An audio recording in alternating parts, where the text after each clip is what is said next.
లో by elections వస్తున్నాయి కదా, ఏ పార్టీ వస్తుంది అనుకుంటున్నారు? BRS BRS.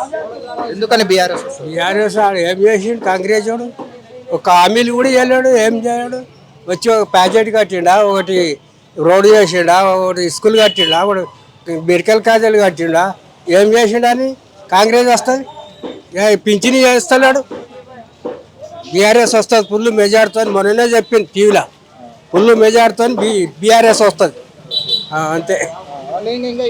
ఇప్పుడు ఇక్కడ కాంగ్రెస్ తరపు నుండి నవీన్ కుమార్ యాదవ్ గారు నిలబడితే చాలా మంచిది అంటున్నారు. ఎవరు ఏం చేయలేరు ఎవరు రారు ఇదివరకే సర్వేలో చెప్పింది మొన్న టీఆర్ఎస్ ఫుల్ మెజార్టీతో వస్తుంది అంతే. మాగంటి గోపీనాథ్ గారు ఉండ్రి చనిపోయారు, ఆయన వాళ్ళ భార్యని నిలుచున్నారు కదా, వేసిండు ఆయన దగ్గర ఇప్పుడు మళ్ళా బీఆర్ఎస్ వస్తుంది.